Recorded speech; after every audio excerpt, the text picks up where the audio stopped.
The ideation phase is where we transition from learning about users and the problem to coming up with solutions.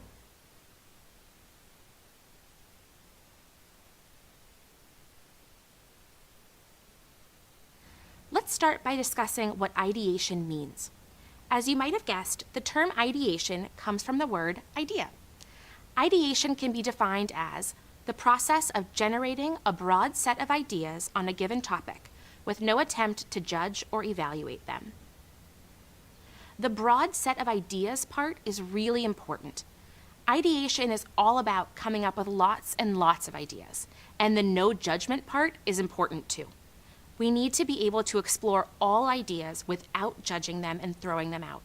Some of the most crazy ideas can actually prove to be really valuable. For example, from the early to mid-2000s, mobile phones were getting smaller and smaller. The idea for a drastically larger mobile phone like the iPhone seemed crazy at the time. But history has shown that larger phones ended up meeting users' needs much better than smaller phones.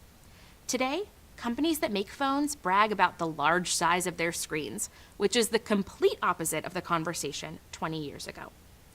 One of the best things about ideation is the mentality that there are no bad ideas.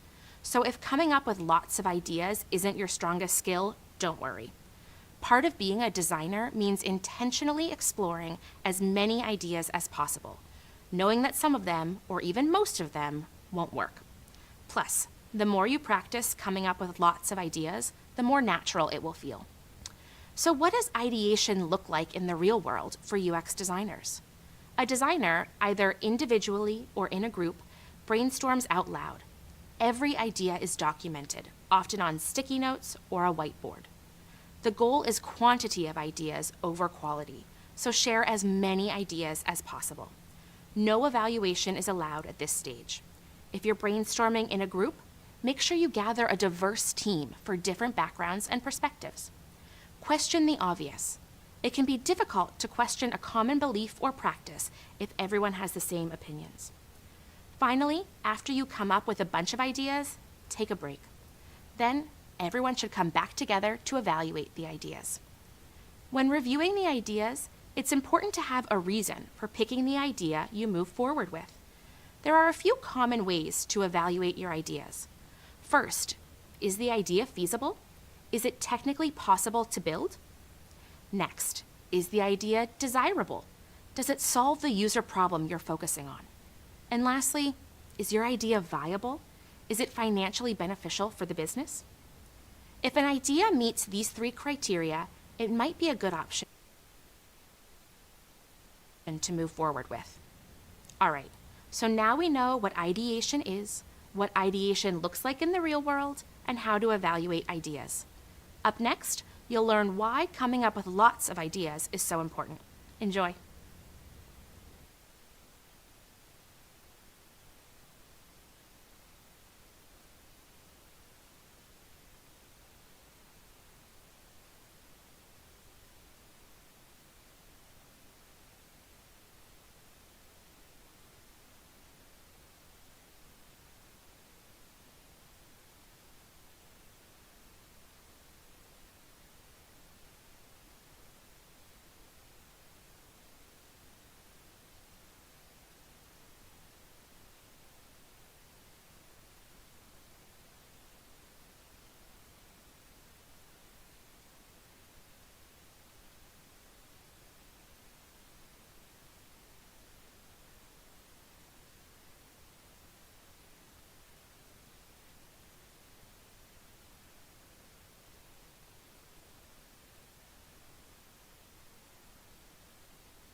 All right, so now we know what it means to ideate.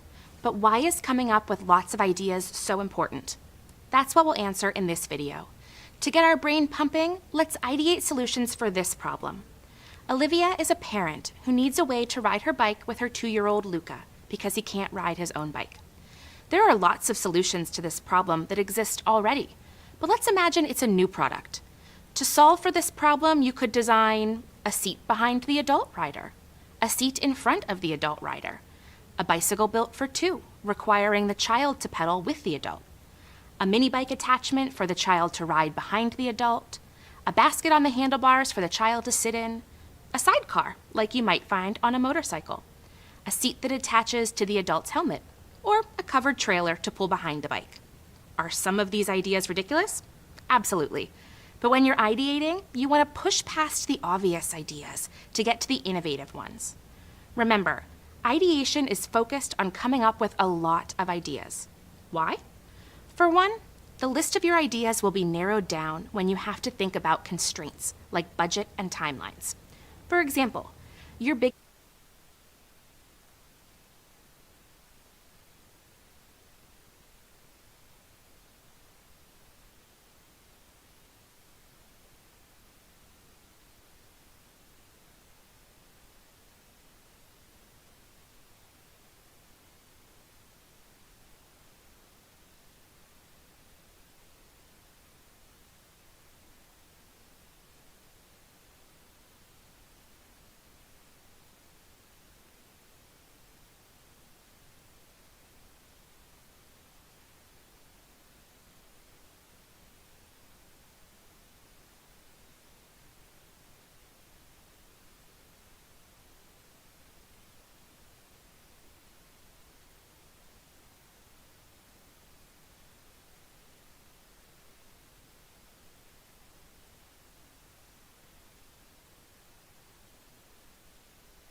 biggest idea might not be possible because of your team's budget constraints.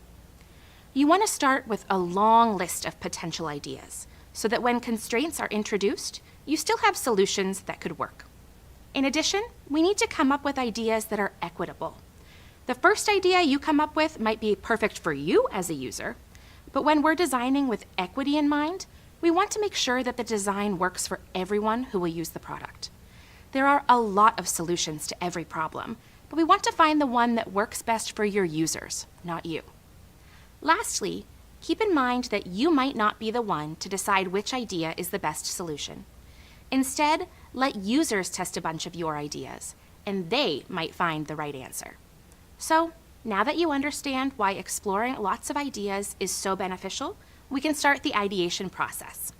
Coming up, We will show you how to evaluate ideas based on business needs.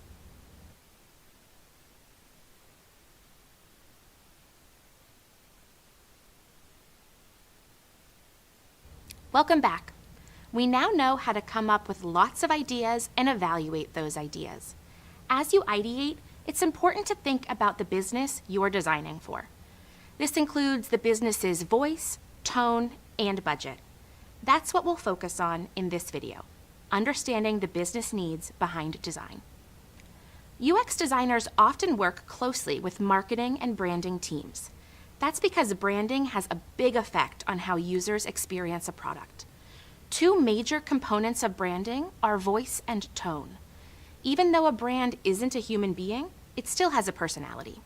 Users don't want to communicate with a brand that uses robotic-sounding language.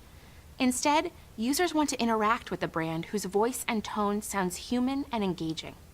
Here's the thing. Voice and tone have a huge impact on a user's experience with a product. For example, imagine you place an order online for shoes and receive a confirmation email that says, "Great choice! Your purchase should be landing on your doorstep in the next 5 days. Let us know how much you love it." When you order another pair of shoes from a different company, the confirmation says, "Order shipped, estimated arrival 5 to 7 business days." The first email feels enthusiastic and conversational, while the second email feels cold and detached. Small changes in language communicate a brand's voice and tone and help improve the user experience. As we continue through this program, you'll see how design can help facilitate a conversation between a business and its users. For example, Apple and Google might each have a product that focuses on similar user needs, but the approach, tone, and branding for that product can be really different. In addition, we need to keep in mind the fundamentals of driving sales when designing. For example, imagine you are designing an e-commerce site. You want to make it easy to find the checkout button.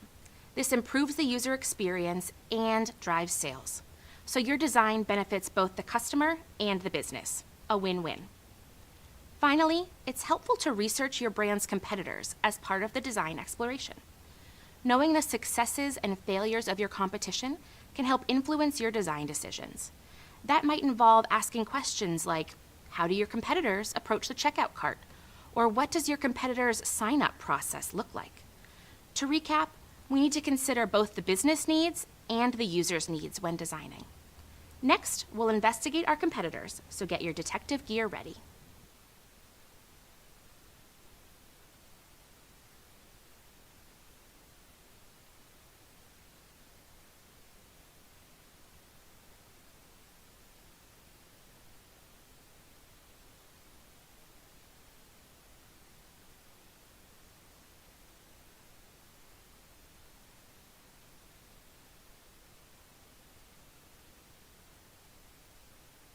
Welcome back.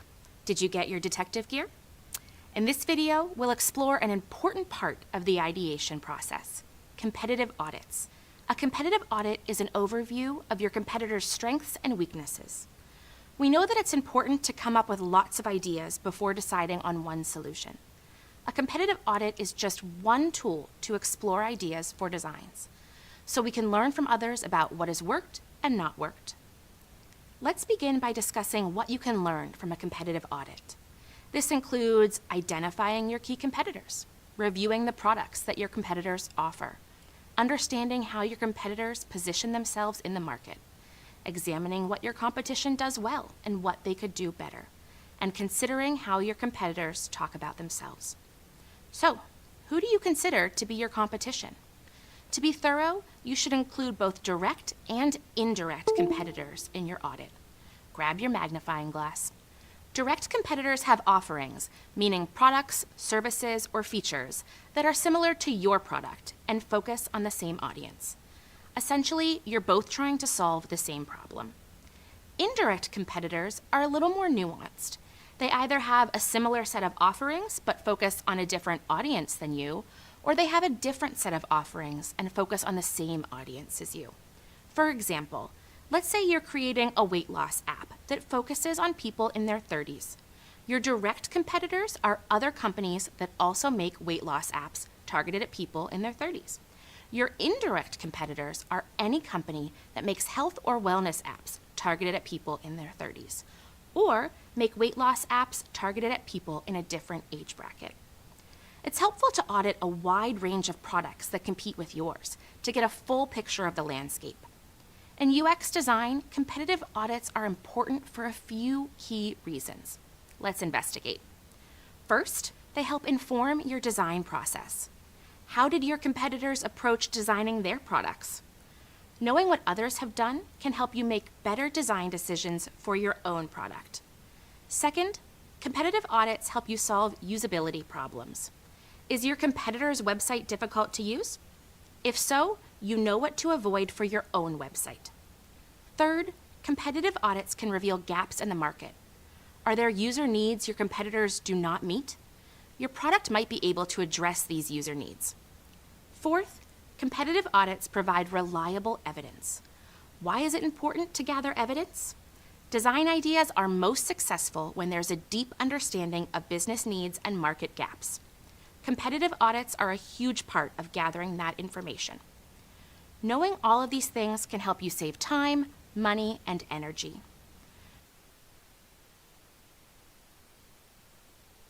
I know we all want to be detectives, but who actually conducts an audit? Well, it depends on where you work. A smaller company might have a single UX designer conduct the audit, while a larger company might have an entire team to do the work.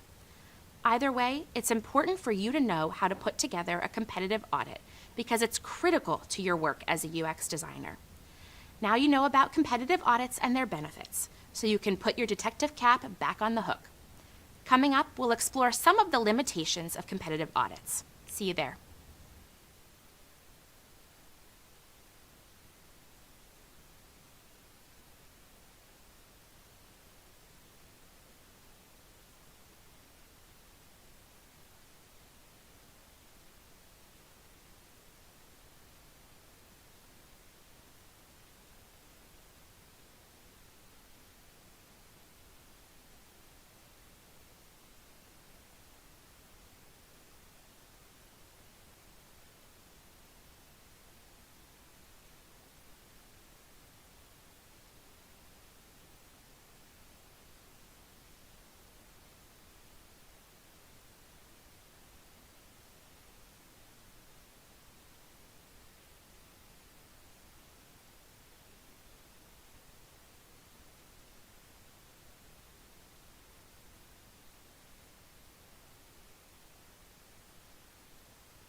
Hi again.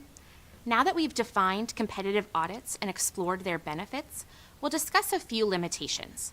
Let's start with the biggest limitation first. Competitive audits can stifle creativity. If you spend too much time focusing on what others are doing, you might prevent yourself from creating a truly innovative product. Innovation doesn't happen by copying the competition. The key is to understand what the competition is doing and use that as a starting point to push forward and innovate. Another limitation is that the success of the competitive audit depends on how well you interpret the findings. Analyzing data can be tricky, and it's a skill that you'll develop throughout your career as a designer.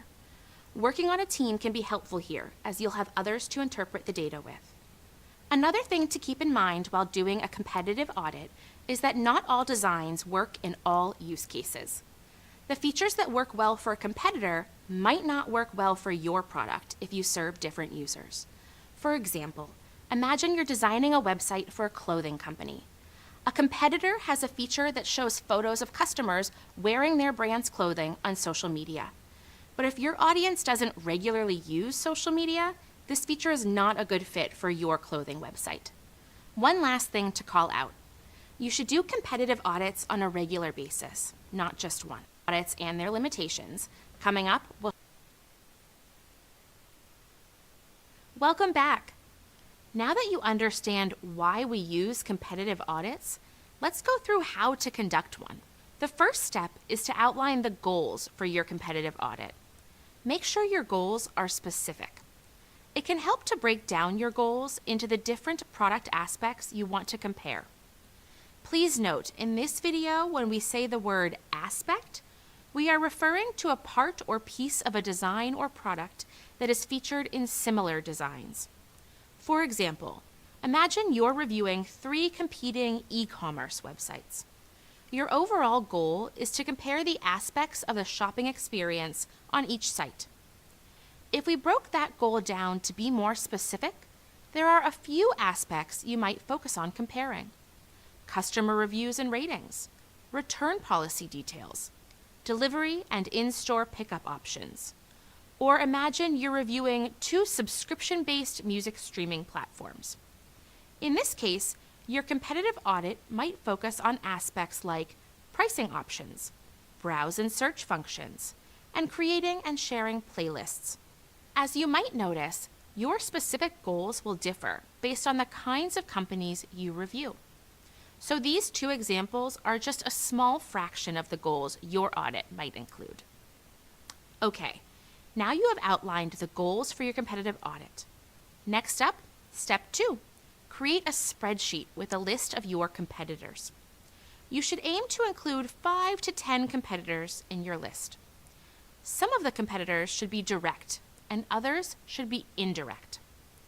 As a reminder, direct competitors have offerings that are similar to your product and focus on the same audience. Essentially, you're both trying to solve the same problem. Indirect competitors either have a similar set of offerings but focus on a different audience, or have a different set of offerings and focus on the same audience. Including both direct and indirect competitors in your audit gives you a better picture of the full competitive landscape. With your list of competitors in mind, you are ready for step 3. Call out the specific aspects you want to compare. This list of aspects should align to your goals for the audit. Let's quickly review a template. The names of your competitors are listed down the left side of the spreadsheet, and the names of the aspects you want to compare are listed across the top. Now that your template is all set up, you're ready for step 4, research. Visit each competitor's website or app and take notes about their aspects. Remember to include details like what works well, what could be improved, and whether your competitor's aspects meet the needs of your specific audience. It's also helpful to take lots of screenshots and link to them in the spreadsheet. These will be important to have for your report and presentation later on. After you've collected all the information in your spreadsheet, it's time for step 5, analyze your findings. Try to spot trends and themes. Ask yourself, what are the similarities between you and your competitors? Is there a certain aspect that your competitors all approach in the same way? And finally, the last step in a competitive audit is to summarize your findings in a report. Your report might be a slide presentation or a document. It's helpful to include screenshots and simple charts or graphics. We'll go into more detail about how to present your findings later. And that's it. You now know the basic steps involved in conducting a competitive audit.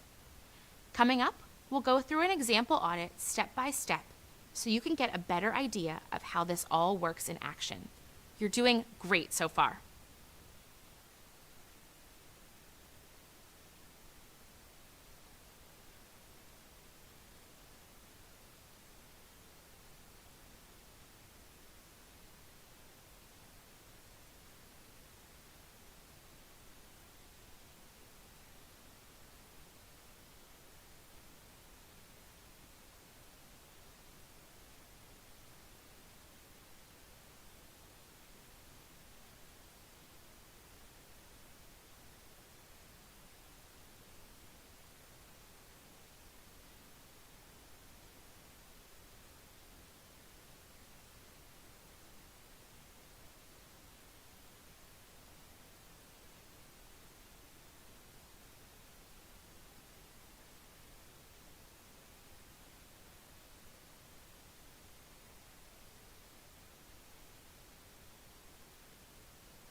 Congrats!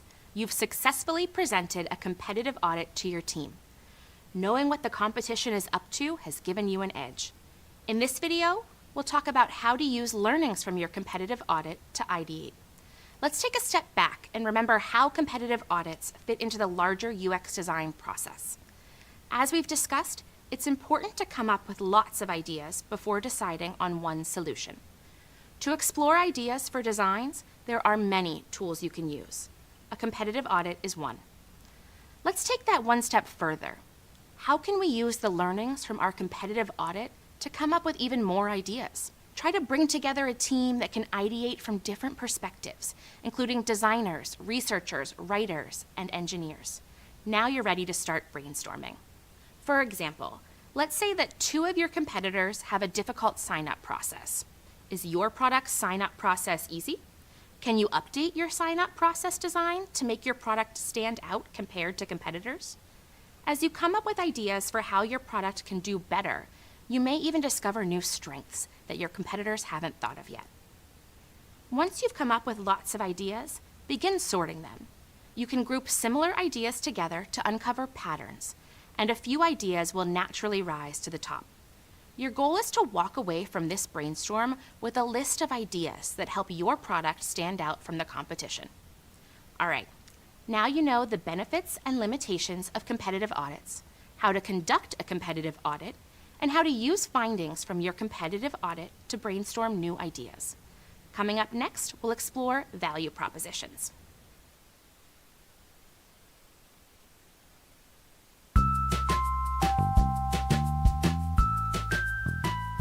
Hi, my name is Vanessa, and I am a user experience researcher at Google. So before becoming a researcher, I had a ton of different jobs, more than most people can probably list in their career. I was working at a library, then I decided to become a personal trainer. My first kind of stint into tech was essentially becoming an office manager at a startup. And so that was the first time that I was exposed to engineering and design and product management, but in a very, very limited manner. I did something very bold and essentially told the CEO of one of the small companies that I worked at that I don't want to be an office manager forever. And so he ended up telling me, fine, let's figure out what you want to do. You can learn more about the business. And he made me his executive assistant. And so that's how I got to start sitting in on meetings, understanding more about all the different roles within tech. And a year after that, decided that UX was going to be kind of the field that I want to be in. And so from there, I essentially looked into research, looked into design, started shadowing some of the designers, was taking design thinking courses, all different types of things just to get more exposure. And once I finally decided that research is the thing that I wanted to do, I got a master's degree. So I was working full-time in school, part-time, and that was kind of my transition into UX and into research. So I always say research is like party planning. You have to just think of everything ahead of time. There are so many different aspects to it in order for both sides kind of to have a good experience, which I think is always super critical. It's like you don't want the participant to be uncomfortable. You don't want the researcher to be uncomfortable. Everything kind of leads up to you understanding people and processes. And I think with research, thinking about how to be empathetic, how to, I guess, have that metacognition of being able to recognize a situation, talk to any type of person. Like we don't necessarily choose who our customers are sometimes, but we need to be able to communicate with them and understand them. After being a researcher for a while, I decided to apply to Google, and I think that past experience, both in operations as well as in research, plus the degree, really helped set me up for success here.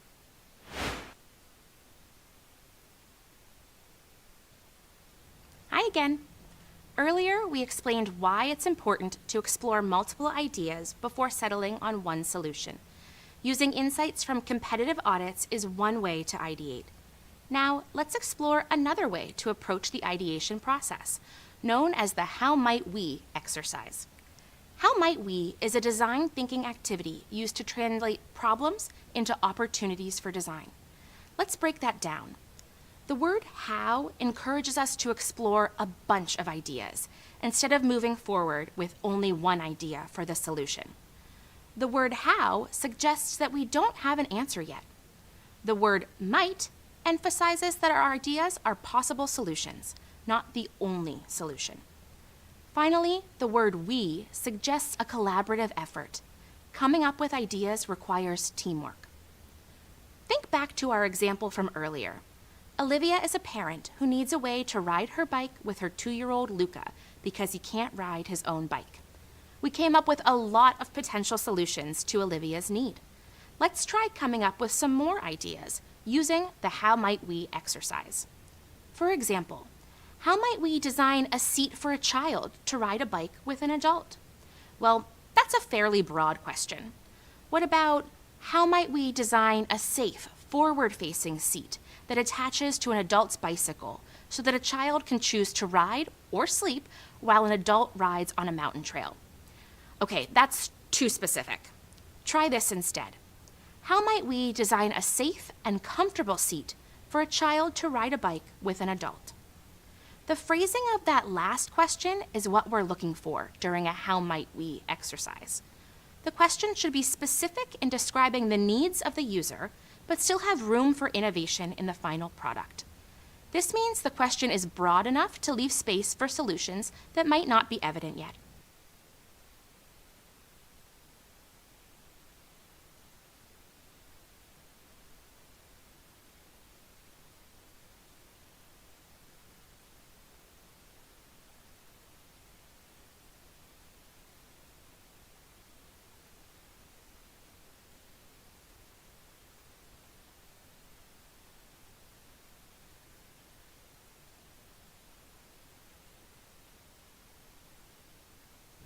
As we know, during the ideation phase, we want to come up with a lot of ideas. So for this exercise, we want to come up with a lot of how might we questions, not just one. Coming up with how might we questions can be tricky. To help, the design school at Stanford University outlines a bunch of ways to create how might we phrases. Some of them include amp up the good. For example, how might we create a traveling experience for a parent and child to enjoy together? Explore the opposite. How might we design a bike for a 2-year-old to ride with an adult instead of our original framing of an adult who wants to ride a bike with a 2-year-old? Change a status quo. How might we improve public transportation options in Olivia's hometown so that she has options other than biking? And break the point of view into pieces. How might we make a 2-year-old comfortable on a bike? How might we easily travel from point A to point B? There are more ways to reframe the problem covered in the course readings too. Asking how might we questions is just one way to ideate and approach a design problem. Sketching is just what it sounds like.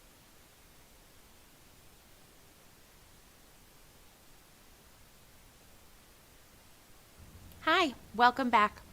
So far, we've talked about ideation and how to come up with lots of ideas to solve our user's problem. Now it's time to start the fun part, sketching. In this video, we'll discuss why quick, simple sketches are critical in the ideation process. And you'll try sketching by doing an exercise called Crazy Eights. So this is it. We're ready to start drawing. For some of you, this will be your favorite part of design. For others, drawing can be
a little intimidating. The good news is that we're going to create truly simple designs. In fact, your drawings don't actually have to look like anything in particular. Remember that in the ideation phase, we're just exploring lots of ideas, not trying to create something beautiful. So, let me show you. Grab a piece of paper and a pencil or marker. We're going to practice sketching. Let's start by drawing basic shapes. Triangles, squares, and circles. Add in straight and squiggly lines. Sprinkle in a few stick figures of humans. You might need a bit of text as well. Here's a pro tip. Use all caps if your handwriting isn't neat, and write horizontally so it's easy to read. Soon, when you're more experienced, you might switch from drawing basic shapes to drawing phone screens or websites so that your sketches look more realistic. But for now, just draw what you know. So there you go. You've learned to sketch. Simple, right? To learn more about the benefits of sketching and explore some techniques, check out the reading materials in the course. You might be wondering why we sketch by hand and don't do this on a computer where it's easy to copy and paste pre-made shapes. Well, you certainly can do this on a computer, but the point of sketching is to move as quickly as possible to record lots of ideas. Technology can sometimes hold us back when our hands want to move faster than our brains. So sketching by hand is a valuable skill for you to master.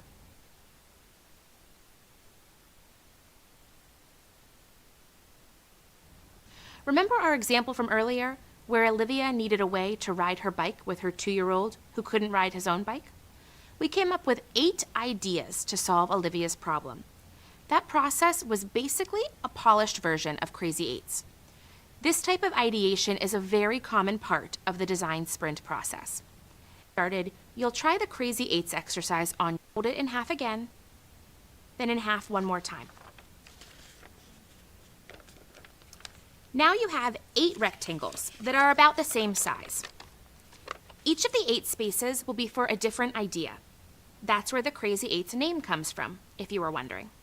Next, find something to draw with. A lot of designers like Sharpies because they create distinct lines. Or you might want to use a pencil so that you can darken certain areas. You'll also need a timer. The Crazy 8s exercise will take 8 minutes. 1 minute for each idea. Any kind of timer will work. Your phone, Google search, or a wind-up kitchen timer. Finally, you'll need to refer to a problem statement. You'll sketch 8 ideas to address that problem. To inspire you, let's go through an example based on a new problem statement. Charles is a retired grandfather who needs a way to keep his essential belongings with him because he often loses track of his wallet. I'll draw 8 ideas for this one to serve as an example. Later, you'll do this exercise yourself. Remember, no idea is too wild, so I'll draw any solution that comes to mind. Here we go.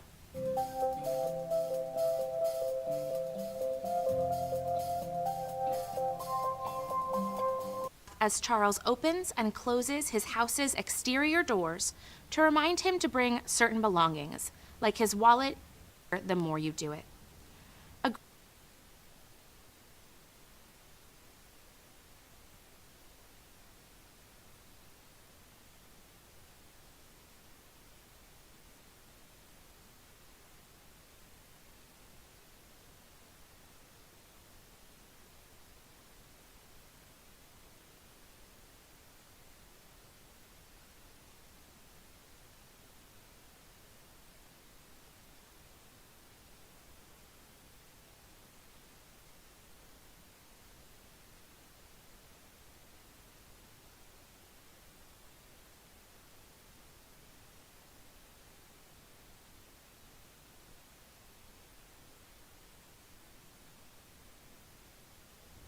You now understand how we use the how might we and Crazy 8s exercises to come up with more ideas. It might seem odd that both these exercises are part of the same ideation process. After all, one method is practical and the other is more creative.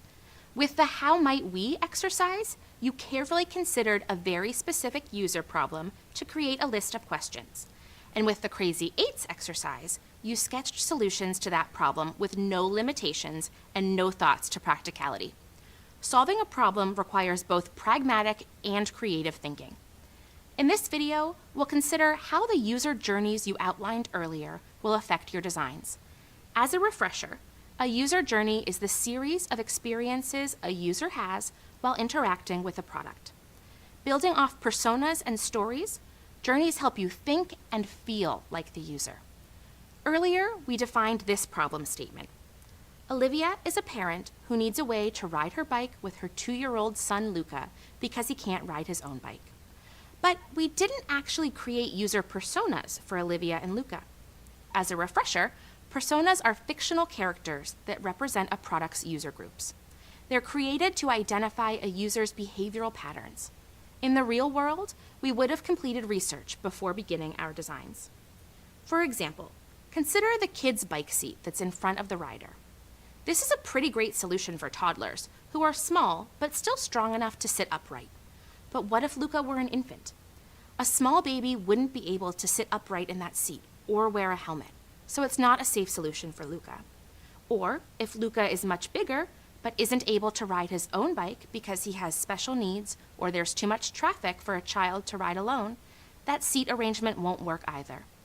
It's okay if a specific design doesn't work for everyone who shares Olivia's problem of needing a safe bike seat for her child. But part of the research process requires you, as the UX designer, to figure out who you're designing for and what their needs are. Olivia might need an entirely new solution. So think back to your user journeys for the problem statement you outlined and designed for. Did you keep those personas in mind while sketching? If not, go back and add their stories and needs into your designs. Maybe you're not sure you have enough research to make the call on what solution Olivia really needs. In this hypothetical interview, did you forget to ask Olivia how tall her child is or what his specific needs are? And what about Olivia's needs? Some of our bike solutions from before could create an extra hassle for the rider. I'm looking at you, sidecar. If Olivia rides her bike on backcountry roads, that might work perfectly. But if she lives in a big city with designated bike lanes on busy streets, the size of the sidecar probably wouldn't be a good solution either. It's okay if you didn't ask the right questions. You're still learning. Plus, sometimes in the ideation phase, new blockers come up that never occurred to us before. If this happens, consider whether you have enough information to go forward or whether you need to go back to your research and collect more data.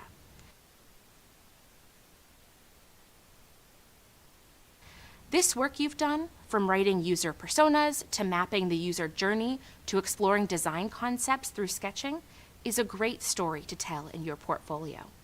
It might not be a final project that you decide to share, but telling the story of the research, the problem, and the proposed solutions is good practice for the more detailed case studies you'll have in the future.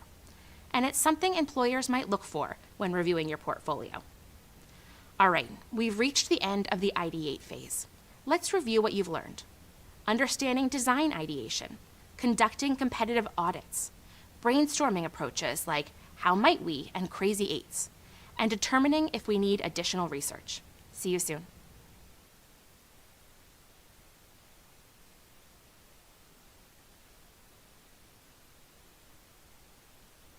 All right, you're doing a great job so far. Using what you learned during the empathize phase, you've started to ideate. You started by learning the basics of design ideation and how to meet business needs. Next, we went over the importance of competitive audits and the steps to take to complete them. Then, we began sketching our ideas with the how might we and crazy eights design exercises. Now you're ready to start thinking about creating a competitive audit for your first project and building a report that will help you begin designing your app. Gather up all of your notes and get ready to start your first competitive audit.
Share it with other learners in the discussion forum.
Welcome.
Welcome to this interactive lab simulation for the lab Manage Azure Resources by using Azure PowerShell.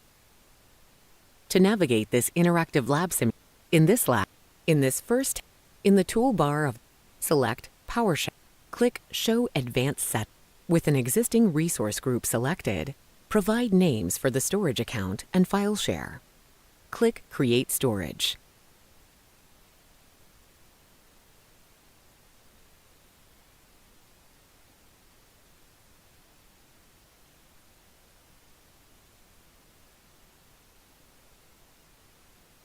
Ensure that PowerShell appears in the drop-down menu in the upper left corner of the Cloud.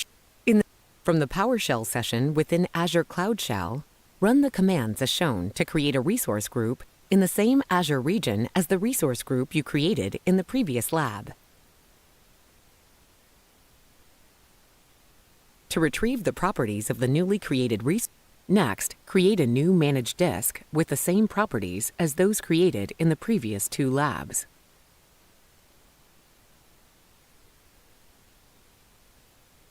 Next, retrieve the properties of the newly created. This task is now complete. Click the screen to continue. In this next task, to increase the size of the Azure Managed Disk to 64 gigabytes, run the command as shown. Verify that the change took effect. Next, now change the disk performance SKU to Premium LRS. Verify that the change took effect.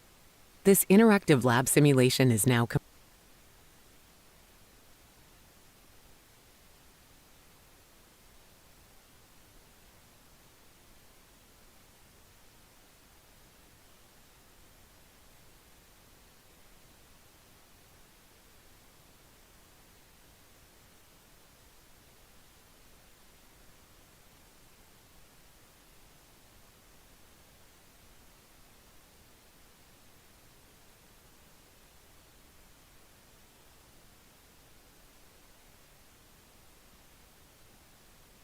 To navigate this in this first task, in the toolbar of the Azure portal, select the drop-down arrow in the upper left corner of the Cloud Shell pane and select Bash.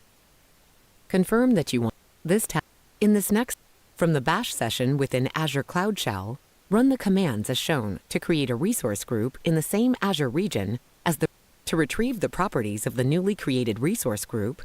Next, create a new managed disk with the same properties as those created in the previous three labs. Next, retrieve the properties of the newly created disk. In this next task, to increase the size of the Azure Managed Disk, to verify that the change took effect. Now, change the disk performance SKU to Premium. Verify that the change took effect. This interactive lab simulation is now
Everybody speaks French. Commençons par mes parents. Don't be concerned if you can't understand what they say at first. Voilà mon père et ma mère. Listen, watch, and get involved.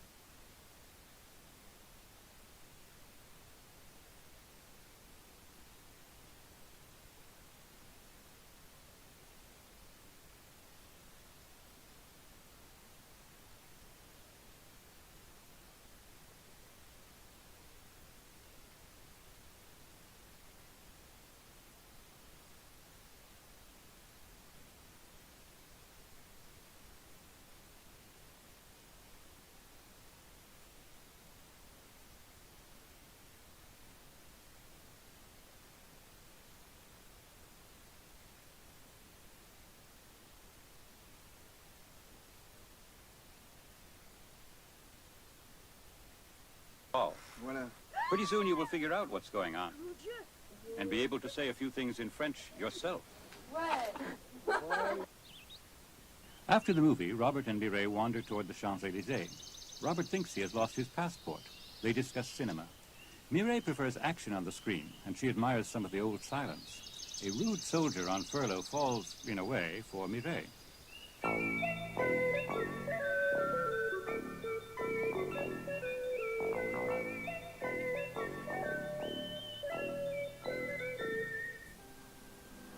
Robert et Mireille sont allés voir L'amour l'après-midi au 14 juillet Parnasse. Ils sortent du cinéma. Et si on marchait un peu? Ah oui, je veux bien.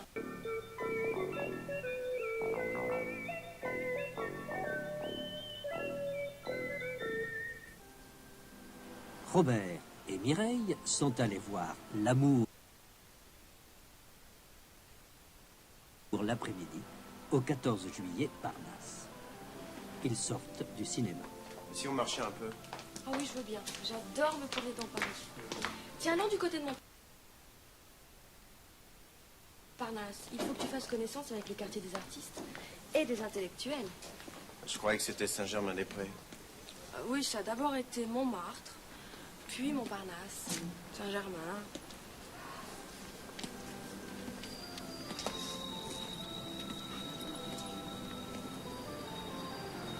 Tiens, Modigliani a habité ici. Tu vois, tout ça, ce sont des ateliers de peintres.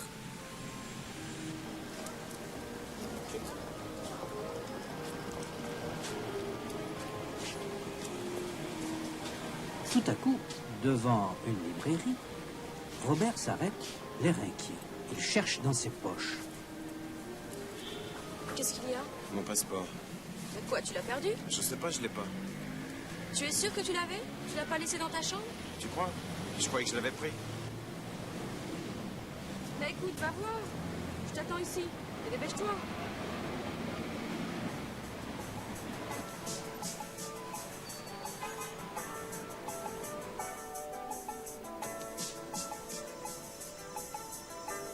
Il revient bientôt avec sa veste en cire-soccer et son passeport. Alors? Je l'ai. Il était dans ma veste. Bah tu vois, tout va bien. Tout est bien qui finit bien, comme dit ma tante Georgette. On y va.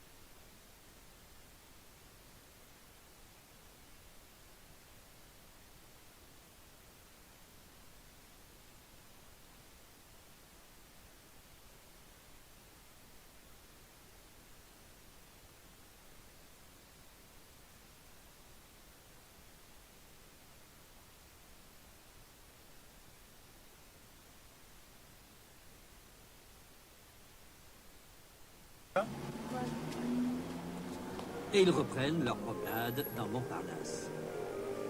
Et voilà les cafés littéraires. Au début du siècle, on y rencontrait Trotsky, Lénine, Fujita, Picasso. Alors, qu'est-ce que tu as pensé du film? Ça t'a plu? Oui, bien sûr.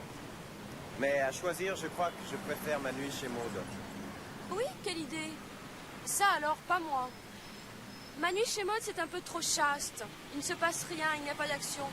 Ce ne sont que des discussions sur la religion, le marxisme, le pari de Pascal. Je suppose qu'il y a des gens à qui s'appeler. C'est intéressant, remarque, mais ce n'est pas du cinéma. Pourquoi? Parce que pour toi, le cinéma, c'est la violence et l'érotisme. Kiss kiss pampan? Mais non, pas du tout. Je n'ai jamais dit ça. Mais je me demande si le vrai cinéma, ce n'était pas le muet. Tu vois les films de Charlot? Charlot? Quel Charlot? De Gaulle? Mais ne fais pas l'idiot. Tu n'as jamais entendu parler de l'émigrant, la rue vers l'or? Ça, c'est du cinéma. Il n'y a pas besoin de bande sonore. Regarde Griffiths, les Russes, Eisenstein, Pudovkin. Tout est dans les images. Le montage, le jeu des gros plans et les plans généraux. Ah bon?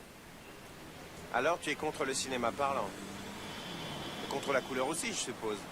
Pas forcément, mais il y a de merveilleux films en noir et blanc. Tout en parlant, ils sont passés devant la statue de Rodin qui représente Balzac. Un jour, quand Marie-Laure était petite, elle est passée là avec maman et elle a dit « Maman, regarde la vache !» Puis ils sont passés devant le garage où Robert a loué une voiture pour aller à Provins. Oh, c'est là que j'ai loué une voiture l'autre jour, quand je suis allé me promener en Bourgogne. Ah bon? Ouais, ouais. Puis ils ont suivi le boulevard Saint-Germain jusqu'à l'Assemblée nationale. C'est là que nos députés préparent les projets de loi. Ensuite, ils les envoient en face de chez nous au Sénat.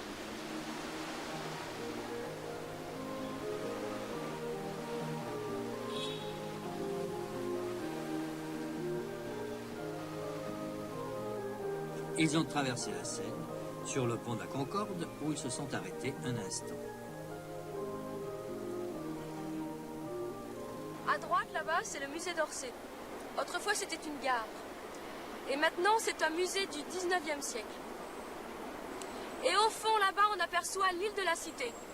À gauche, le Louvre et le jardin des Tuileries. Et là-bas, en face, au fond, c'est l'église de la Madeleine. C'est là que maman veut que je me marie, à cause de l'escalier. Et à gauche, la Maison Blanche derrière les arbres, c'est l'ambassade américaine.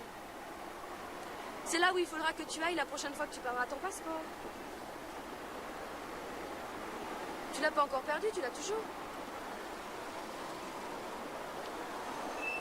Ça va, je l'ai. Au milieu de la place, c'est l'obélisque, j'imagine. Allons voir de plus près. J'aimerais bien essayer de déchiffrer quelques hiéroglyphes. Oh non, tu es fou. Tu as vu la circulation, on va se faire écraser. Allons plutôt du côté des Champs-Élysées.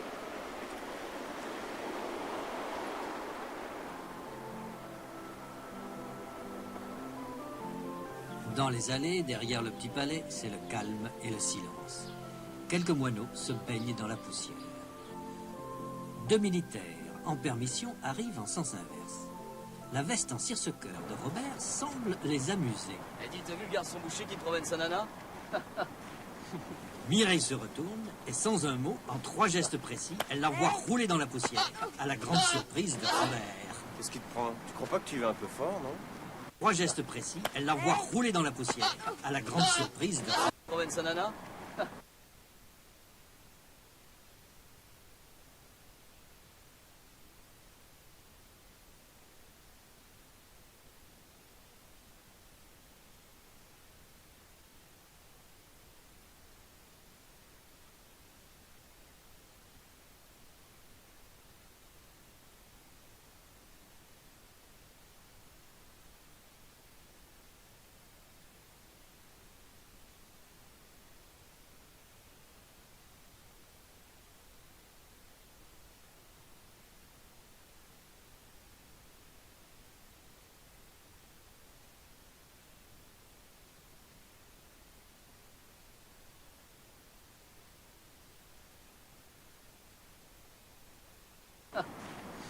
Mireille se retourne.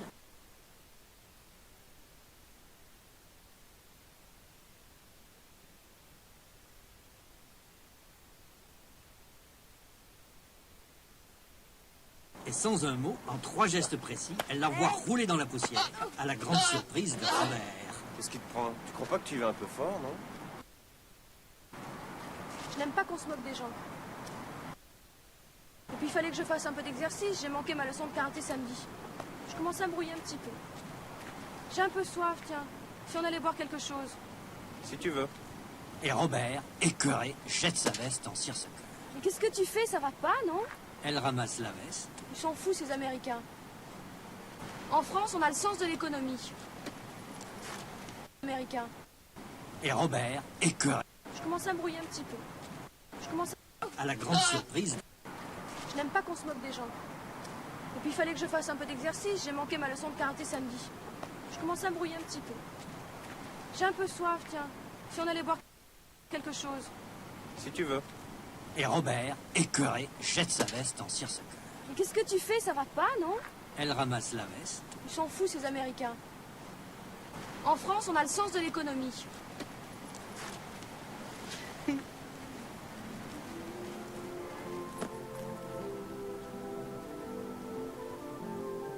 et ils vont s'asseoir à la terrasse du Fouquet.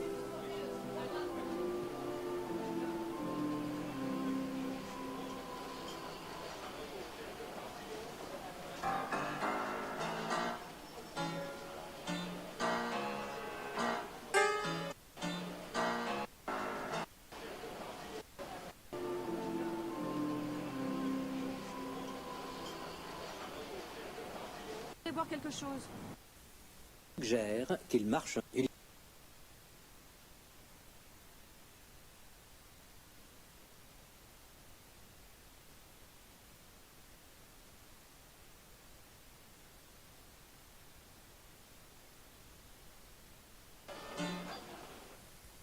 Après tout cet exercice, Mireille a soif. Alors elle suggère d'aller boire quelque chose. Si on allait boire quelque chose. Si on allait boire, c'est une suggestion. En sortant du cinéma, Robert suggère qu'il marche un peu. Et si on marchait un peu? Si on marchait, c'est une suggestion. Dis, si on allait au cinéma, hein? Si on allait dîner sur un bateau-mouche?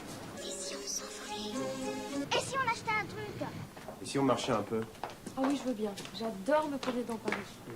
Tiens, allons du côté de Montparnasse. Il faut que tu fasses connaissance avec le quartier des artistes. Et des intellectuels. Vers 1920, il y avait beaucoup d'intellectuels et d'artistes à Montparnasse. On y voyait Lénine, Trotsky, Picasso, Fujita, Modigliani. Il y a encore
Vada.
beaucoup d'ateliers de peintres à Montparnasse.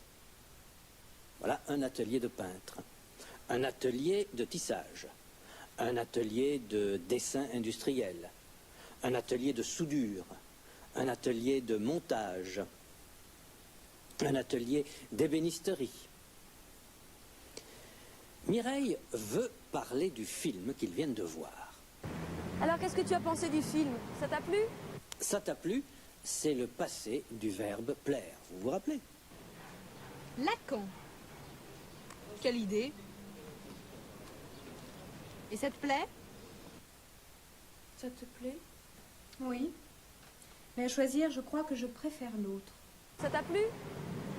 Oui, bien sûr. Mais à choisir, je crois que je préfère Ma nuit chez Maud. C'est un autre film d'Éric Rohmer. C'est un film sérieux. Mireille trouve que c'est trop chaste. Il ne se passe rien. Il n'y a que des discussions sur des sujets sérieux. Le marxisme, la religion, le pari de Pascal. Pascal, un penseur du XVIIe siècle. Il disait qu'on ne peut pas savoir si Dieu existe. Alors, il faut parier. Il faut faire un pari. Regardez, on ne peut pas savoir où est l'as de cœur. Il faut parier. Je parie qu'il est là, mais je ne sais pas vraiment. Je parie. C'est un pari. Vous êtes infirmière, je parie. Ah bon, je pensais pourtant que... C'est intéressant, remarque, mais ce n'est pas du cinéma. Pourquoi? Parce que pour toi, le cinéma, c'est la violence et l'érotisme? La violence, l'érotisme. Non, pas du tout. Ça me ferait très plaisir de vous voir. Mais je me demande si le vrai cinéma, ce n'était pas le muet. Aujourd'hui, les films sont parlants. Alors je suis calme et je t'écoute. Les personnages parlent. Autrefois, les films ne parlaient pas, ils étaient muets. Ce petit garçon non plus ne parle pas. En plus, il est muet. La prochaine fois, tâche de m'en trouver un qui parle. Elle aussi, elle est muette. Alors tu me racontes tout. Non? C'est si grave que ça? Très grave? Très très grave? Mais enfin, tu vas me dire, non? Les films de Charlot étaient muets. Charlot, c'est Charlie Chaplin. Le général de Gaulle s'appelait aussi Charles, mais on ne l'appelait pas Charlot. Il y a eu de très bons films muets, des films sans bande sonore, qui s'exprimaient très bien grâce au montage des images. Le jeu des plans généraux, les plans larges, et des gros plans. Un plan large, un gros plan. Ça, c'est du cinéma. Ça, c'est du cinéma. Mireille trouve ça bien, elle admire. Ça, c'est une glace. Ça, c'est de la bagnole. Il n'y avait pas besoin de bande sonore. Ah bon? Alors tu es contre le cinéma parlant? Vous vous rappelez, on peut être pour ou contre. Marie-Laure, par exemple, est pour le cinéma et contre les devoirs à la maison. Alors on va au cinéma? Moi, je ne suis pas contre. Moi, je suis contre les devoirs à la maison, hein. Maintenant, vous allez parler un peu. Écoutez cet échange entre Mireille et Robert, puis vous répondrez à Mireille comme si vous étiez Robert. Alors, qu'est-ce que tu as pensé du film? Ça t'a plu? Oui, bien sûr. Mais à choisir, je crois que je préfère Ma nuit chez Maud. Ah oui? Quelle idée. Ça alors, pas moi. Ma nuit chez Maud, c'est un peu trop chaste. Il ne se passe rien, il n'y a pas d'action. C'est intéressant, remarque, mais ce n'est pas du cinéma. Pourquoi? Parce que pour toi, le cinéma, c'est la violence, l'érotisme? Mais non, pas du tout, je n'ai jamais dit ça. Mais je me demande si le vrai cinéma, ce n'était pas le muet. Ah bon? Alors tu es contre le cinéma parlant? Et contre la couleur aussi, je suppose. Maintenant, à vous. Vous êtes Robert. Répondez à Mireille. Alors, qu'est-ce que tu as pensé du film? Ça t'a plu? Oui, bien sûr. Mais à choisir, je crois que je préfère Ma nuit chez Maud. Oui, bien sûr. Mais à choisir, je crois que je préfère Ma nuit chez Maud.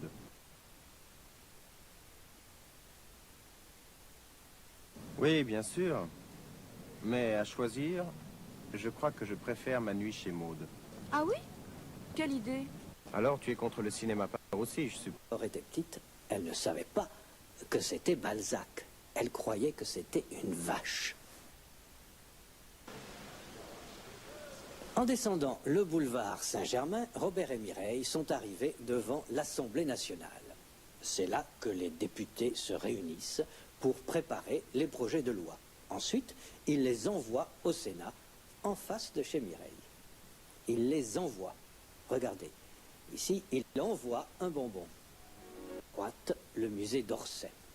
Autrefois, c'était une gare. Maintenant, c'est un musée du 19e siècle. Au fond, on voit l'île de la Cité, avec Notre-Dame, la Sainte-Chapelle. À gauche, on voit le Louvre, avec le jardin des Tuileries. Et plus à gauche, on voit la place de la Concorde. Et au fond de la rue Royale, l'église de la Madeleine. C'est là que maman veut que je me marie. À cause de l'escalier. Il y a un très bel escalier. C'est bien pour les grands mariages. Madame Bello veut que Mireille se marie à l'église de la Madeleine à cause de l'escalier. Parce que il... À cause de l'escalier. Et à gauche, la maison blanche derrière les arbres, c'est l'ambassade américaine. C'est là où il faudra que tu ailles la prochaine fois que tu perdras ton passeport. Quand tu auras perdu ton passeport, Robert veut aller voir l'obélisque de plus près pour essayer de déchiffrer les hiéroglyphes. J'aimerais bien essayer de déchiffrer quelques hiéroglyphes. Il a appris à lire tout seul. Il peut peut-être déchiffrer les hiéroglyphes. C'est Champollion qui a le premier déchiffré les hiéroglyphes égyptiens. Qu'est-ce qu'il y a au milieu de la place de la Concorde? L'obélisque. Qui vient d'où? Ça, je ne sais pas. Vous savez ce qu'il y a dessus? Sûrement quelque chose d'écrit ou de gravé. Vous ne savez pas ce que c'est? Non. Ce sont des hiéroglyphes. Une allée. Les allées derrière le petit palais. Lui aussi, il est en service. Mireille envoie le soldat rouler dans la poussière. Les moineaux s'envolent. Ils s'envolent. Les canards s'envolent. L'avion décolle, il s'envole. Il décolle, il s'envole. Les ballons s'envolent. Elle s'envole. Des tarifs à s'envoler. Qu'est-ce qui te prend? Robert est un peu surpris. Il n'approuve pas. Rends-moi mes boules de gomme. Tu entends? Rends-moi mes boules de gomme. Hé, qu'est-ce qui te prend? Ça va pas? Marie, qu'est-ce qui t'a pris de venir dormir là-dessus? Quoi? T'étais pas bien dans le lit? Il fallait que Mireille fasse un peu d'exercice, parce qu'elle a... On se rouille. Ce portail est rouillé. Vous vous rappelez que le japonais de Robert est un peu rouillé. Ton japonais?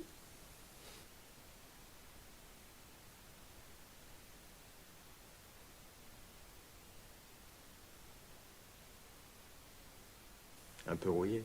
Ça aussi, c'est rouillé. Rouillé. Rouillé. Mireille suggère... Et si on achetait un truc?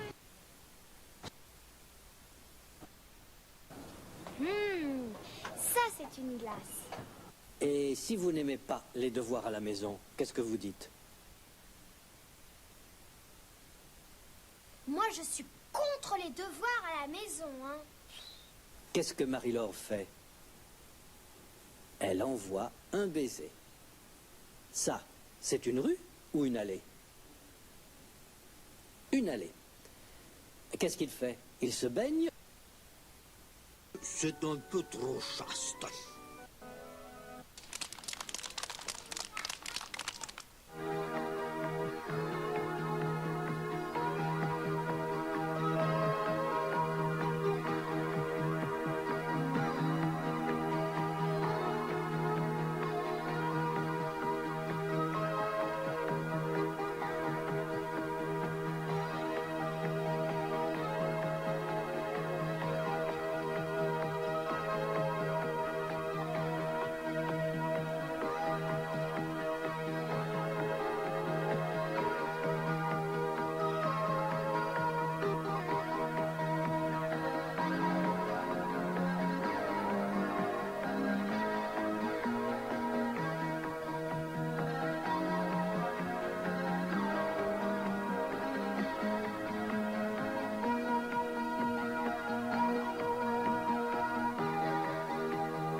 Robert et Mireille sont allés voir l'amour.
Want to know if your Thai skills are improving and what's your real...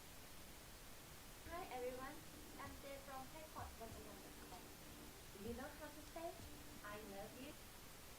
New cut is like cut down something, so tat thon means reduce, but it's quite formal. So for me, I don't really use this word myself, like personally, I don't really use this word, but you can see it in the document news. So ตัดทอน reduce ทฤษฎี theory in Thai is ทฤษฎี okay, to tell you a secret, even I don't pronounce this word properly when I talk because it's very difficult to pronounce it like correctly. In daily life I just say ทฤษฎี ทฤษฎี but it's wrong though. So the correct way of pronouncing this is ทฤษฎี ประพฤติ behave ประพฤติ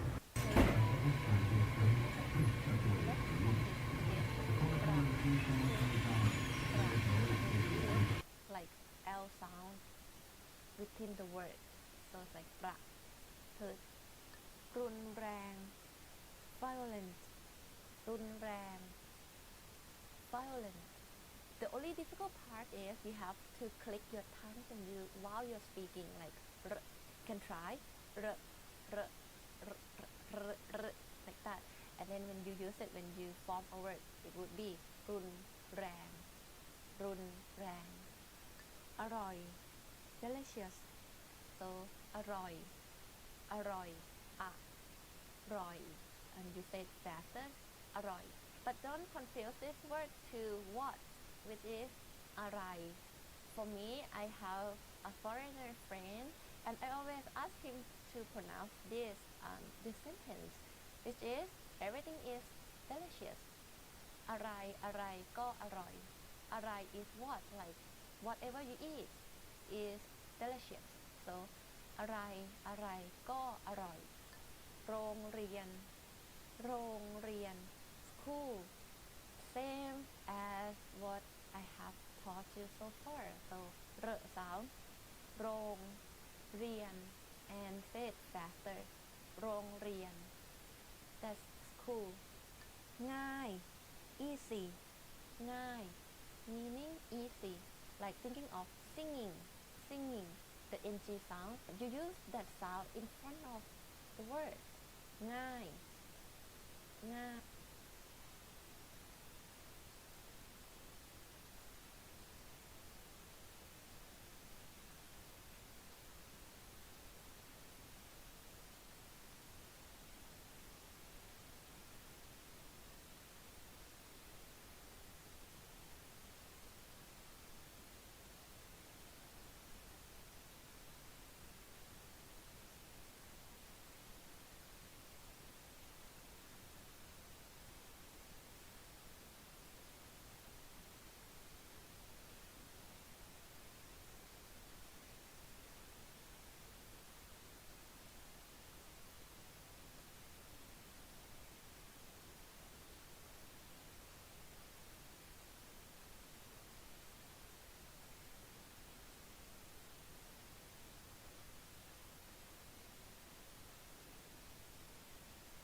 Avez-vous réservé une chambre?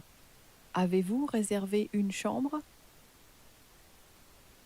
Now say, I've reserved a table.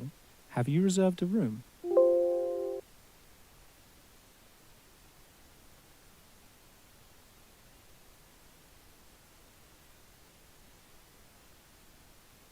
J'ai réservé une table.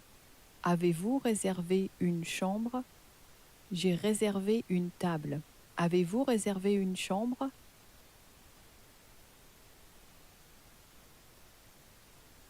Now answer that question and say, yes, I have reserved a room.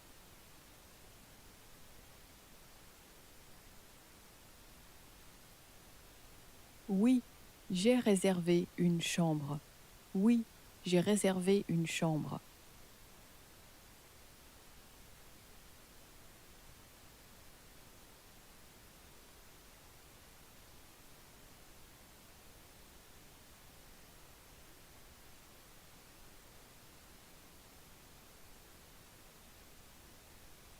So again, what was a table? Une table. Une table. And again, how would you say I have reserved a table?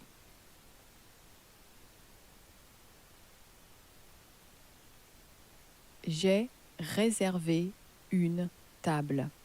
J'ai réservé une table.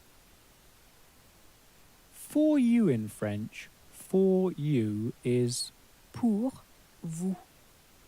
Pour vous. So, how would you say, I have reserved a table for you?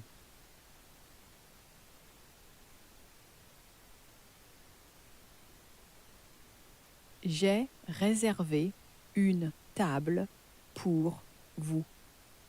J'ai réservé une table pour vous. And how would you say, I have reserved a room for you, I have reserved a chamber for you?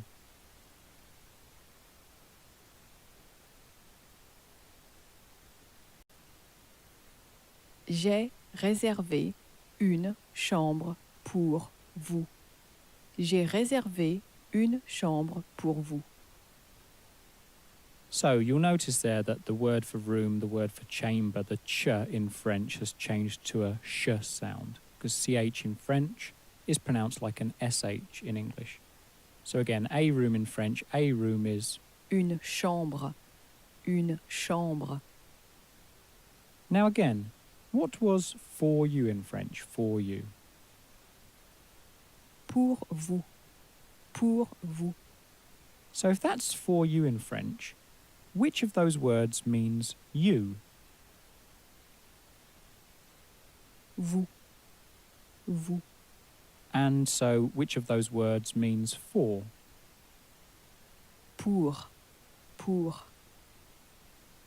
A person or one person in French, it's the same thing in French. A person or one person is une personne. Une personne. Now again, what was the word for in French? Pour. Pour.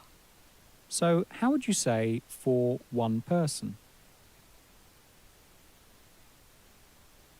Pour une personne. Pour une personne. Now again, how would you say in French, I have reserved a room, I have reserved a chamber?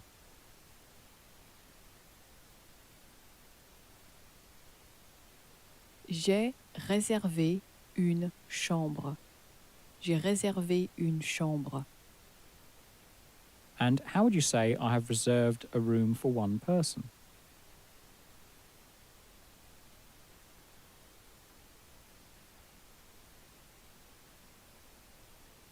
J'ai réservé une chambre pour une personne.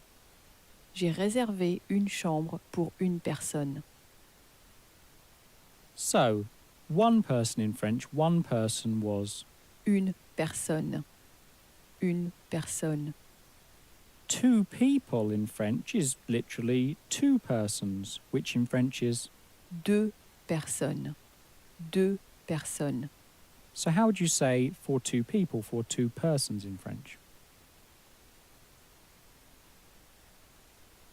Pour deux personnes. Pour deux personnes. And so how would you say, I have reserved a room, I have reserved a chamber for two people, for two persons?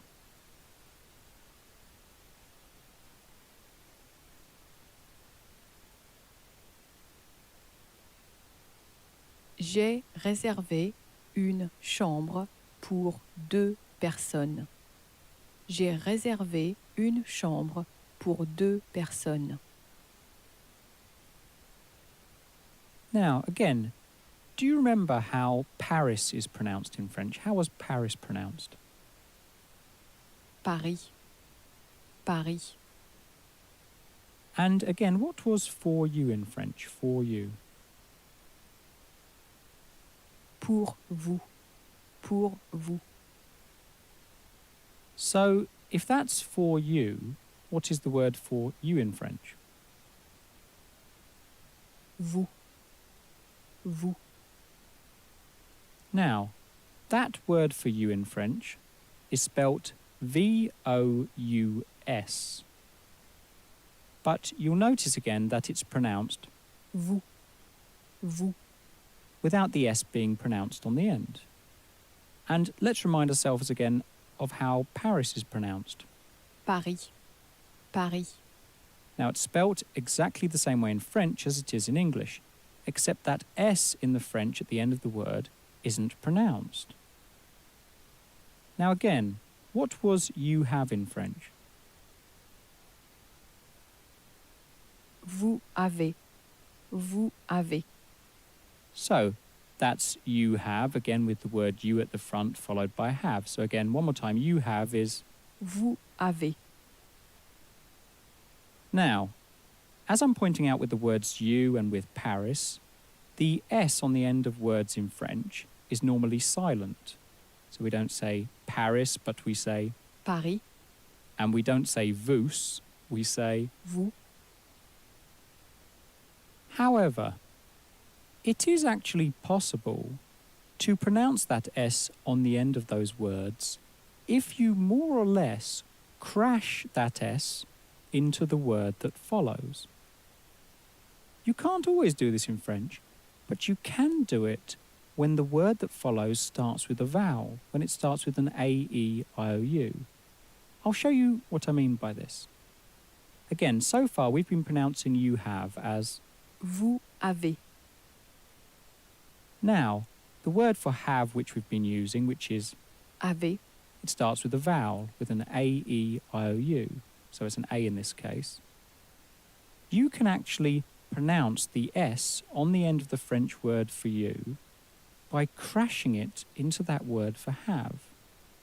The best way to explain this is simply for me to demonstrate it. So again, so far we've been pronouncing you have as vous avez, but how you're very often going to hear it pronounced in France is as vous avez, vous avez. So that S has more or less been crashed into the word that follows, into the vowel, and then it sounds a bit like a Z, really. We're going to use that pronunciation for you have from this point on in the course. So, although we started off pronouncing you have as vous avez, we're now going to pronounce it in a more typically French way as vous avez, vous avez. And we can pronounce that S because it's been crashed into the A at the beginning of the next word. So, with that pronunciation, how would you say you have reserved? Vous avez réservé. Vous avez réservé. Again, what was two people or two persons in French? Deux personnes. Deux personnes. And how would you say for two people or for two persons? Pour deux personnes. Pour deux personnes. And so how would you say you have reserved a room for two people?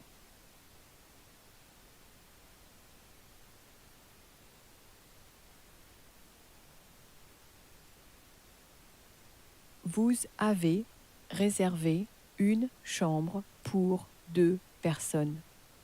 Vous avez réservé une chambre pour deux personnes.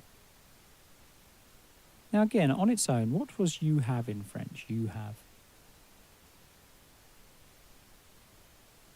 Vous avez. Vous avez. Turn that round and turn it into have you again. What was have you in French? Avez-vous. Avez-vous. Now you'll notice that on the end of you, you're no longer pronouncing the S. A moment ago you were, because we said you have in the way we're now pronouncing it is Vous avez. Vous avez. because that S is crashed into the A that follows. But when you say have you, there's no A for the U to crash into because it's at the end now. So have you in French, have you remains as Avez-vous. Avez-vous. So with that in mind, how would you say, have you reserved a room for two people? Literally, have you reserved a chamber for two persons?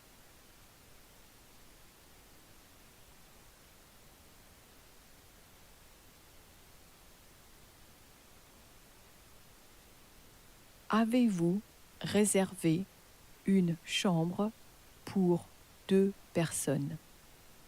Avez-vous réservé une chambre pour deux personnes? Answer, say, yes, I have reserved a room for two people. Yes, I have reserved a chamber for two persons.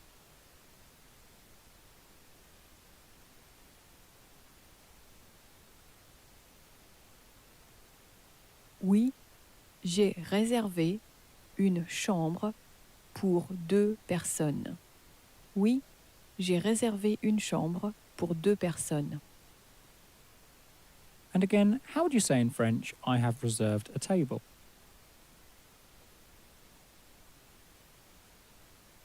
J'ai réservé une table. J'ai réservé une table. And how would you say, I have reserved a table for 2 people, for 2 persons?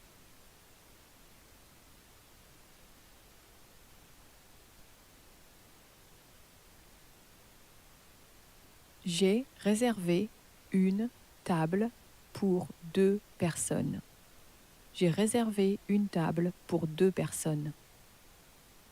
Now in French, just as we've just done, you can say I've reserved a table for 2 people. But just as in English, you can also simply say I have reserved a table for 2. So again, what was 2 people, 2 persons in French? 2 personnes. 2 personnes. And so, in that case, what is the word for 2 in French? 2. 2. And how would you say for 2? Pour 2. Pour 2. And so how would you say I have reserved a table for 2?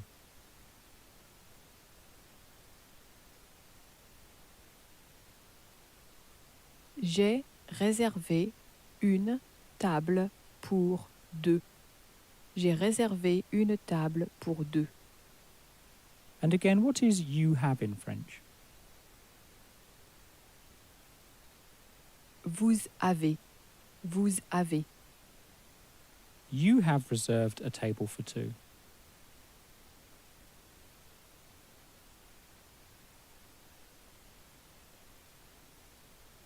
Vous avez réservé une table pour 2. Vous avez réservé une table pour 2. Turn that into a question and say, have you reserved a table for 2?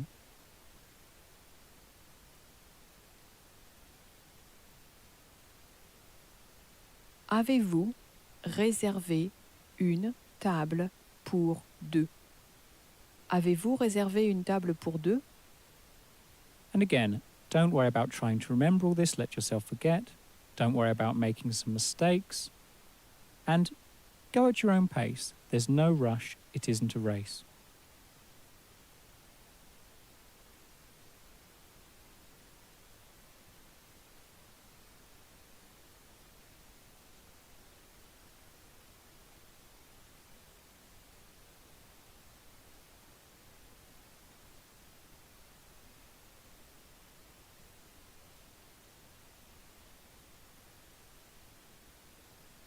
Now, we've already encountered some words that are fairly similar to the English in French.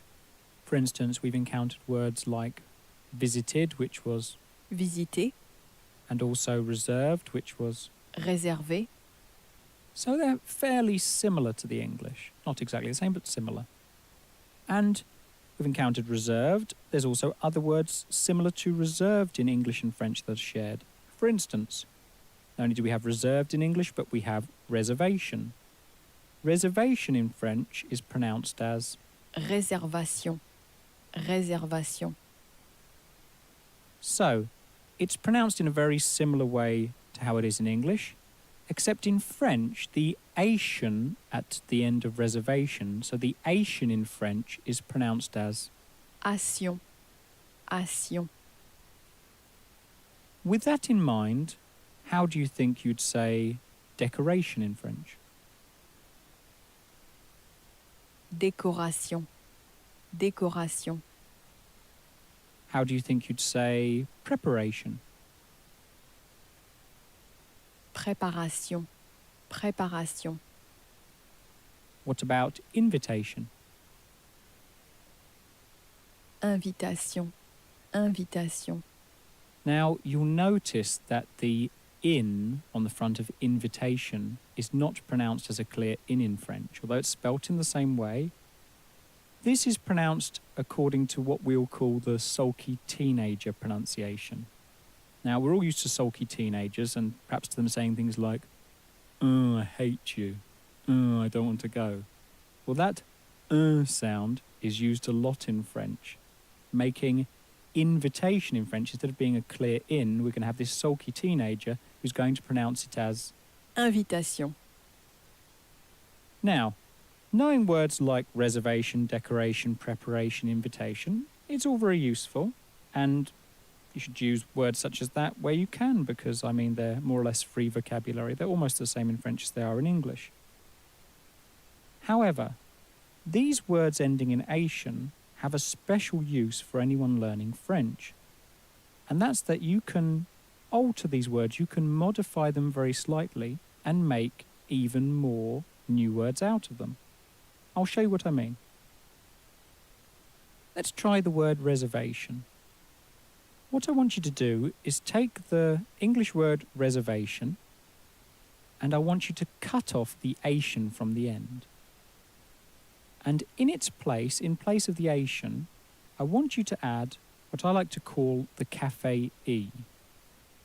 You'll have seen the cafe E on the end of the word cafe. It's got a little accent on the top. Now, as you'll know from the word cafe, cafe is not pronounced cafe, because that E with an accent on it has a particular pronunciation. It's a caf-a. So that cafe E in English and in French is pronounced E. E. So you're going to take more or less that A sound and you're going to add it onto these words. So let's try that again. I'll give you my explanation one more time. Take the word reservation, cut off the ation, and in its place add the cafe E. What does that give you? Réservé. Réservé. Which we've already been using, which means reserved. Again, how would you say I have reserved? J'ai réservé. J'ai réservé. So, what this actually does, what this trick does, and we're going to use it again, is it actually gives you access to the past tense in French.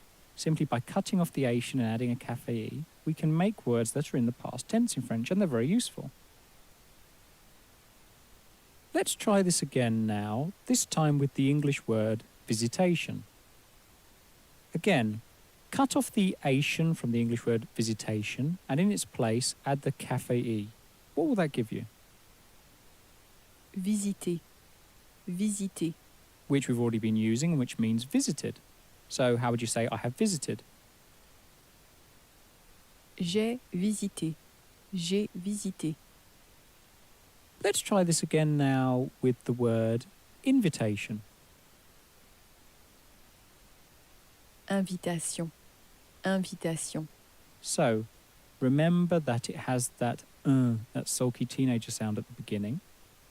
Now again, what I want you to do is cut off the ation and in its place add the cafe E. And again, remember to pronounce the invite bit as a bit of a sulky teenager. So again, take the ation off invitation and then add the cafe E.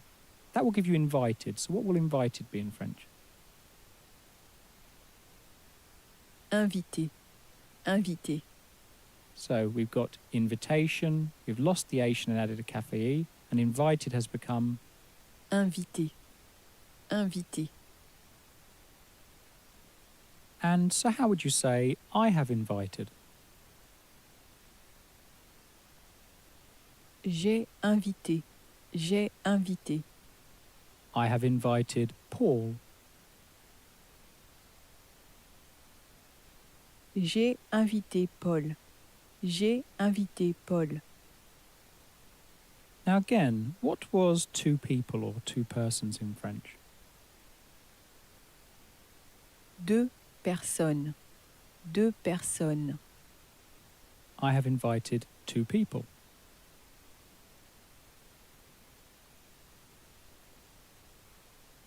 J'ai invité deux personnes. J'ai invité deux personnes. How would you say for two people, for two persons in French? Pour deux personnes. Pour deux personnes. And so, what's the word for in French? Pour. Pour. the dinner in French, the dinner is le dîner, le dîner. And to say for dinner in French, you will say literally for the dinner. So how would you say that in French? Pour le dîner, pour le dîner. And again, how would you say I have invited? J'ai invité, j'ai invité. I have invited 2 people. I've invited 2 persons.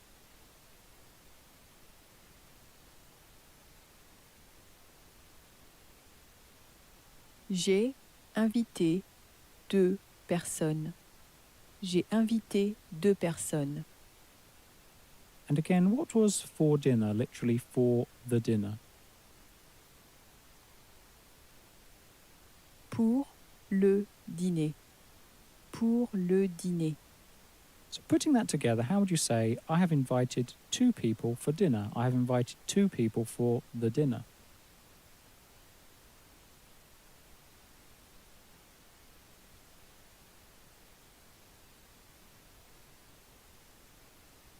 J'ai invité 2 personnes pour le dîner. J'ai invité 2 personnes pour le dîner. Again, what was I have reserved in French? J'ai réservé. J'ai réservé. And again, how would you say I have reserved a table?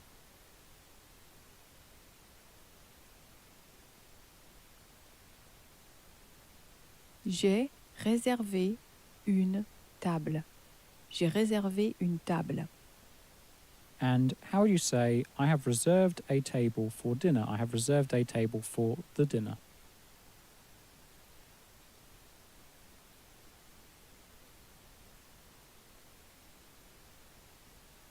J'ai réservé une table pour le dîner. J'ai réservé une table pour le dîner. And how about, you have reserved a table for dinner?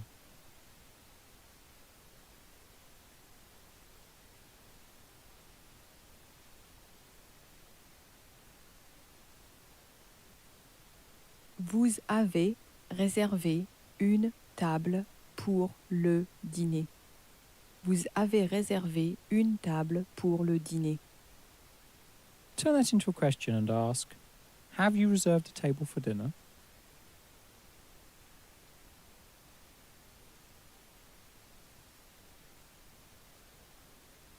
Avez-vous réservé une table pour le dîner?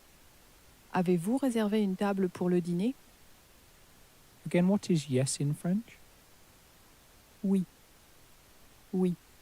So answer yes, I have reserved a table for dinner. Yes, I have reserved a table for the dinner.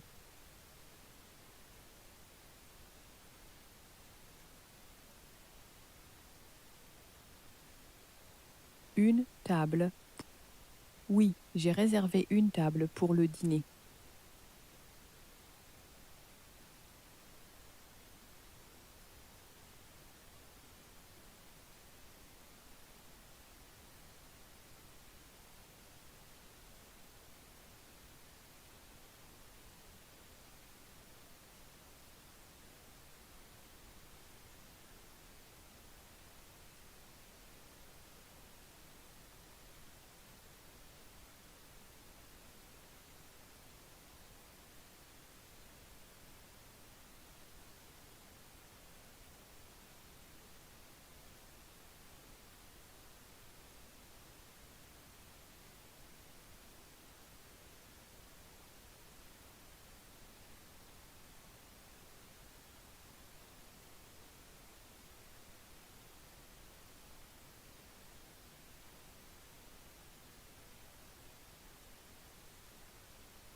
if you want to get into vinyl records because money on some is, opinion, worth it. So for example,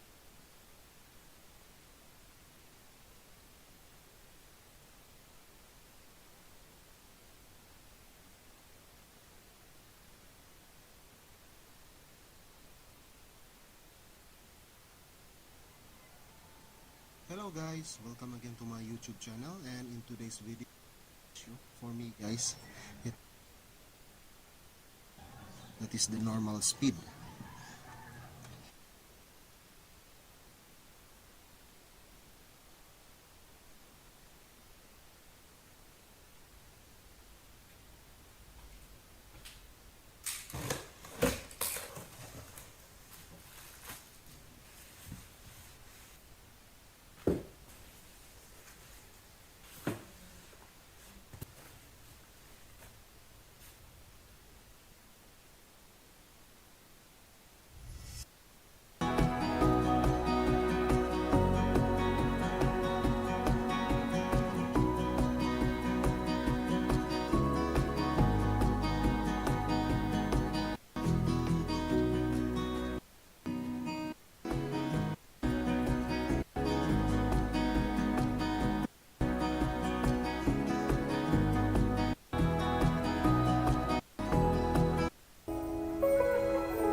There you go. Here's the vinyl 100. Subscribe for more videos and leave a like if you like.